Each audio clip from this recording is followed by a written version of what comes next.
Good morning students. First year की botany की कक्षा में आप सबका फिर से स्वागत है। बच्चों, पिछले टर्न पे हमने एल्गी की क्लास साइनोफाइसी की शुरुआत की थी। उसमें हमने एक जनरा नॉस्टॉक पढ़ा था। आपके सिलेबस में साइनोफाइसी के 2 जनरा कोर्स में हैं, नॉस्टॉक और ऑसिलेटोरिया। आज हम चर्चा करेंगे जनरा ऑसिलेटोरिया की।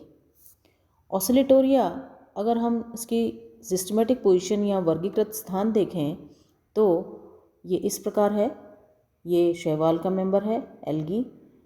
वर्ग इसमें साइनोफाइसी है, ऑर्डर इसका नॉस्टोकेल्स है और फैमिली इसकी ऑसिलेटोरियसी है। बच्चों, जो नॉस्टोकेल्स ऑर्डर है वो सबसे बड़ा और प्रमुख ऑर्डर है। इसके सदस्य जो होते हैं वो बहुकोशिक और तंतुल होते हैं, यानी फिलामेंटस होते हैं, और उनमें प्राय शाखन नहीं पाया जाता। कुछ एक्सेप्शंस को छोड़कर इस वर्ग के सभी सदस्यों में हेटेरोसिस्ट पाए जाते हैं। हेटेरोसिस्ट हमने बात करी थी। ये फिलामेंट में विशिष्ट प्रकार के सेल्स होते हैं जो नॉर्मल सेल से बड़े, और इनमें पोलर नोड्यूल्स की उपस्थिति होती है दोनों सिरों पर, और ये नाइट्रोजन फिक्सेशन और रिप्रोडक्शन में सहायक होते हैं। तो ऑर्डर जो नॉस्टोकेल्स है उसका विशेष लक्षण है कि इनके सदस्यों में हेटेरोसिस्ट पाए जाते हैं। इनमें अलैंगिक जनन हार्मोगोनिया द्वारा, एकाइनेट्स द्वारा, एंडोस्पोर्स द्वारा होता है। इस गण को कुल 5 कुलों में विभाजित किया है, जिसमें से एक कुल है नॉस्टोकेसी और दूसरा है जिसका मेंबर हमने पढ़ा था नॉस्टॉक, और दूसरा जो कुल है वो है ऑसिलेटोरियसी और जिसका मेंबर है ऑसिलेटोरिया। जो फैमिली ऑसिलेटोरियसी है यह साइनोफाइसी वर्ग की सबसे बड़ी फैमिली है। इसमें जो सम्मिलित शैवाल हैं वो तंतुल होते हैं। शाखन इसमें नहीं पाया जाता, ये यूनिसीरिएट होते हैं, यानी एक पंक्तिक होती है। तंतु की सभी कोशिकाएं संरचना में समान होती है तथा उनकी चौड़ाई लगभग बराबर होती है। अगर हम इसकी बात करें इसके फिलामेंट की, तो इस तरह से इसका फिलामेंट होता है। सेल्स की जो आकृति है वो एक समान है, चौड़ाई लगभग इनकी बराबर है। इनमें वृद्धि अंतर्वेशी कोशिकाओं के विभाजन से होती है। हेटेरोसिस्ट की अनुपस्थिति तथा तंतुओं की दोलक गति इस कुल के प्रमुख लक्षण हैं। ऑसिलेटोरियसी फैमिली के जो मेन कैरेक्टर हैं वो है इसमें हेटेरोसिस्ट का अनुपस्थित होना, और इसकी जो तंतुओं की गति है वो दोलक गति पाई जाती है, यानी ऑसिलेटरी मूवमेंट। जिस प्रकार घड़ी के सुइयों में ऑसिलेशन होता है, इस तरह से ही इनमें दोलक गति पाई जाती है। अब हम बात करेंगे इसके अक्रेंस की। यह एक फ्रेश वाटर शैवाल है। इसकी लगभग 105 जातियां हैं जो बरसात के पानी के गड्ढों में या दूषित जल के तालाबों में पाई जाती हैं। इसके तंतु तालाब की सतहों पर अथवा नीचे स्थित मिट्टी के ऊपर देखे जा सकते हैं। इसकी ऑसिलेटोरिया की कई स्पीशीज़ हैं जो कि भारतवर्ष में पाई जाती है। कुछ फ्रेश वाटर हैं और कुछ खारे जल में भी पाई जाती हैं। ऑसिलेटोरिया की प्रजातियों में विशिष्ट रंग होता है। एग्जाम्पल ऑसिलेटोरिया प्रोलिफिका, ये लाल रंग की होती है जिसके कारण झीलों का रंग भी लाल दिखाई देता है। पिछले कुछ साल के पेपर्स में ये पूछा गया था कि झीलों का रंग लाल क्यों दिखाई देता है, तो ये उसमें उपस्थित शैवाल ऑसिलेटोरिया प्रोलिफिका के कारण झीलों का रंग लाल दिखाई देता है। ऑसिलेटोरिया फॉर्मोसा नीला रंग प्रदर्शित करता है तथा ऑसिलेटोरिया अंगुस्टा रंगहीन होता है। भारतवर्ष में ऑसिलेटोरिया की कई जातियां पाई जाती हैं, जिनमें से प्रमुख है ऑसिलेटोरिया प्रिंसेप्स, ऑसिलेटोरिया सैंक्टा, ऑसिलेटोरिया क्लोरिना इत्यादि। ये फिलामेंट है ऑसिलेटोरिया का।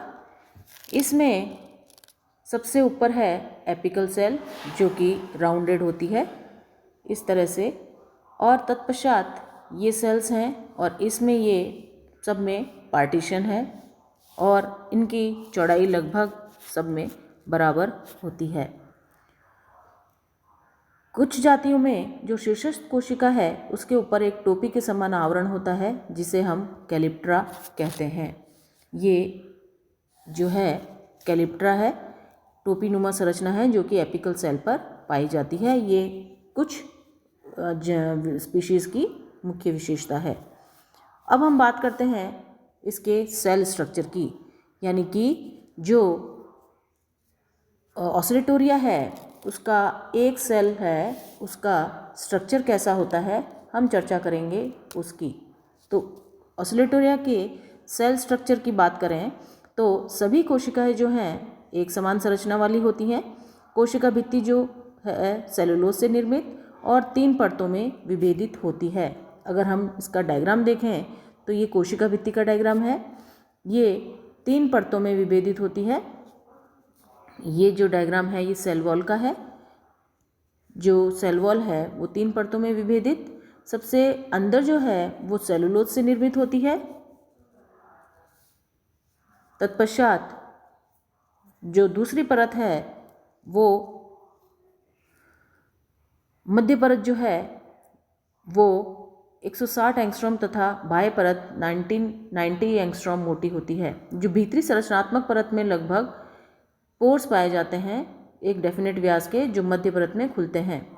मध्य व बाह्य परतें कोशिकाओं की अनुप्रस्थ भित्तियों में नहीं पाई जाती, यानी मध्य व बाह्य परतें जो हैं वो सेल्स की अनुप्रस्थ भित्तियों में नहीं पाई जाएंगी। अर्थात अगर हम चित्र से समझें इसे तो यानी कि सेल वॉल जो है वो इस तरह से 3 परतें होंगी, इधर भी 3 परतों से निर्मित होगी, किंतु जो यहाँ पे है पार्टीशन वाले स्थान पर है वहाँ पर इसकी 3 परतें नहीं पाई जाती। कोशिका भित्ति जो है ग्राम पॉजिटिव बैक्टीरिया की कोशिका भित्ति के समान होती है और मुख्यतया म्यूकोपेप्टाइड से निर्मित होती है। इसके अतिरिक्त भित्ति में कार्बोहाइड्रेट, अमीनो एसिड्स व वसीय अम्ल भी पाए जाते हैं। तो ये जो चित्र है ये दर्शा रहा है ऑसिलेटोरिया की कोशिका भित्ति का संरचना। इनमें ऑसिलेटोरिया में इनकी सतह पर यानी जो सेल है वो प्रोकैरियोटिक संरचना वाला होता है और इसका जीवद्रव्य हमने बात करी 2 में क्रोमोप्लाज्म और सेंट्रोप्लाज्म में विभेदित होता है। और जो बाहरी भाग है यानी क्रोमोप्लाज्म, इसमें अनियमित रूप से फोटोसिंथेटिक पट्टियाँ पाई जाती हैं और इनमें प्लास्टिड्स नहीं होते। और इन जो फोटोसिंथेटिक लेमिला है उसमें फाइकोसाइनिन और फाइकोइरिथ्रिन पिगमेंट्स की बाहुल्यता पाई जाती है। अब हम आगे चर्चा करेंगे कि जो कोशिका के अंदर सेंट्रोप्लाज्म है उसमें नाभिकीय या न्यूक्लियर मैटर पाया जाता है। केंद्रक में केंद्रक कला तथा केंद्रिक का अभाव होता है। प्रोकैरियोटिक सेल्स की ये मेन विशेषता है कि इनमें न्यूक्लियर मेम्ब्रेन का अभाव और न्यूक्लियस का अभाव होता है। तत्पश्चात अब हम आगे चलते हैं। अब चर्चा है कि इसमें मूवमेंट या गति और ग्रोथ किस प्रकार की होती है, उसमें न्यूट्रिशन किस प्रकार का होता है। जो ऑसिलेटोरिया है उसकी कुछ जातियों में ये गाइडुको फिनोमिना दिखाई देता है। गाइडुको घटना इसमें दिखाई देती है। ये एग्ज़ाम में शॉर्ट क्वेश्चंस में अक्सर पूछा जाता है कि गाइडुको फिनोमिना क्या है। गाइडुको नाम के साइंटिस्ट ने ये ऑसिलेटोरिया की कुछ जातियों में ये देखा कि विभिन्न तरंगदैर्ध्य के प्रकाश के प्रभाव से ये विभिन्न शेड्स विकसित कर लेती हैं। उदाहरणार्थ ऑसिलेटोरिया की जो एक जाति है वो लाल प्रकाश में हरा रंग और हरे प्रकाश में लाल नीला रंग तथा पीले प्रकाश में नीला हरा रंग दर्शाती है। प्रकाश के पूरक रंग परिवर्तन की यह सामर्थ्य वर्णिक अनुकूलन अथवा गाइडुको घटना कहलाती है। अर्थात हम ये कह सकते हैं कि विशिष्ट रेंज के प्रकाश में कुछ स्पीशीज़ विभिन्न शेड्स या कलर ले लेती हैं और प्रकाश के जो कॉम्प्लीमेंट्री रंग परिवर्तन की यह जो कैपेसिटी है, यही क्रोमैटिक एडेप्टेशन यानी वर्णिक अनुकूलन या गाइडुको घटना कहलाती है। यह अनुकूलन शैवाल के लिए लाभदायक है क्योंकि इसमें शैवाल प्रकाश संश्लेषण के लिए प्राप्य प्रकाश को अधिकतम अवशोषित करने में समर्थ हो जाती है। अब हम चर्चा करेंगे ऑसिलेटोरिया की ग्रोथ की।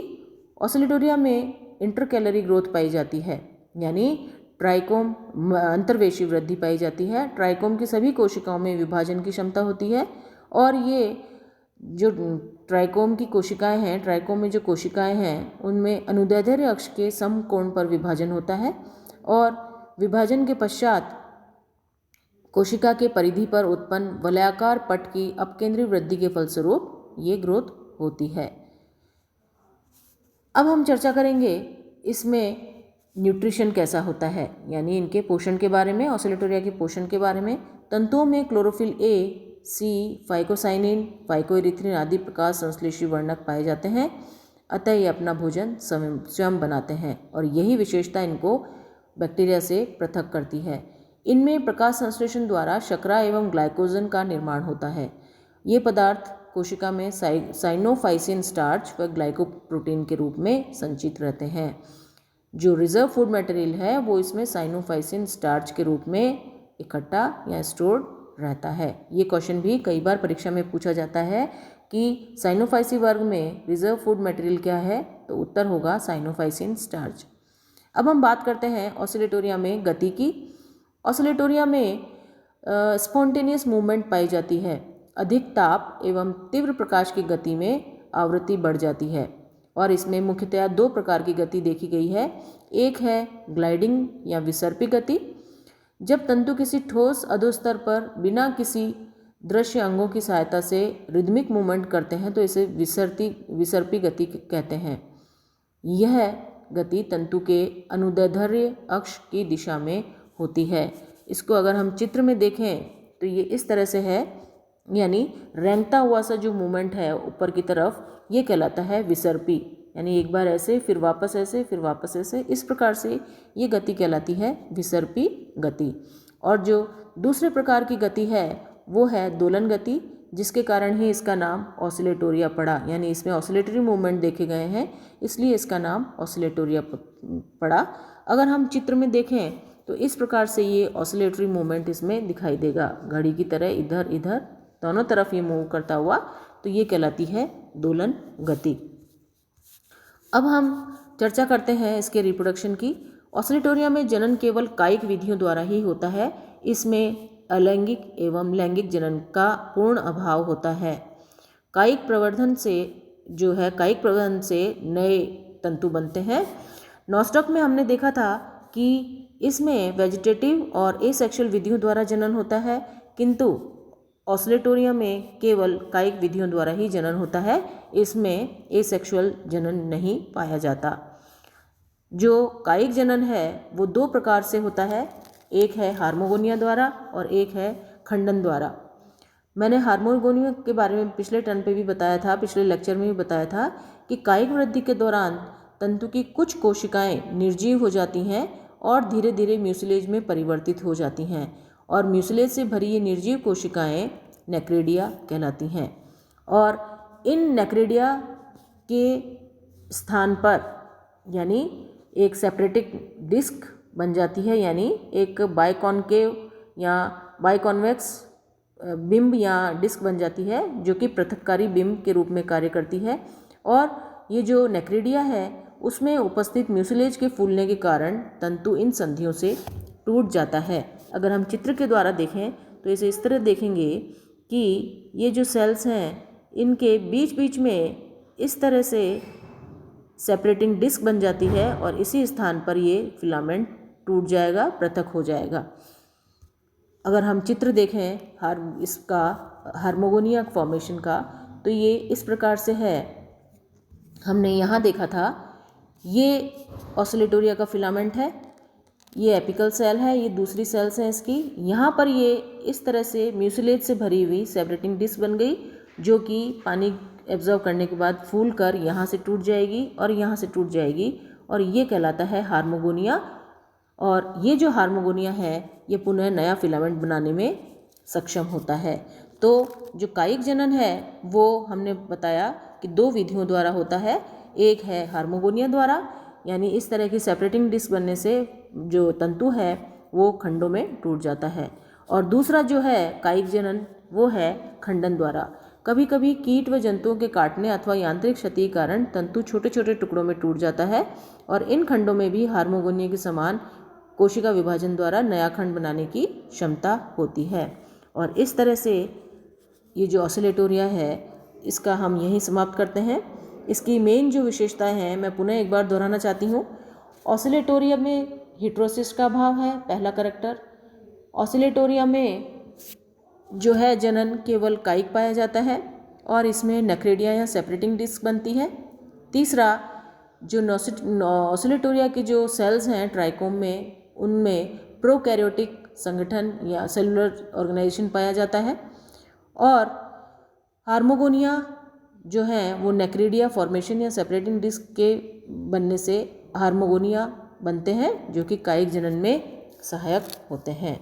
तो बच्चों, चौथा इसका जो मेन लक्षण है वो है कि इसमें ऑसिलेटरी मूवमेंट इसमें देखा गया है, दोलन गति इसमें देखी गई है, इसलिए इसका नाम ऑसिलेटोरिया पड़ा, और इसी ऑसिलेशन गति के कारण हम इसे ऑसिलेटोरिया भी कहते हैं, ऑसिलेटोरिया ही कहते हैं।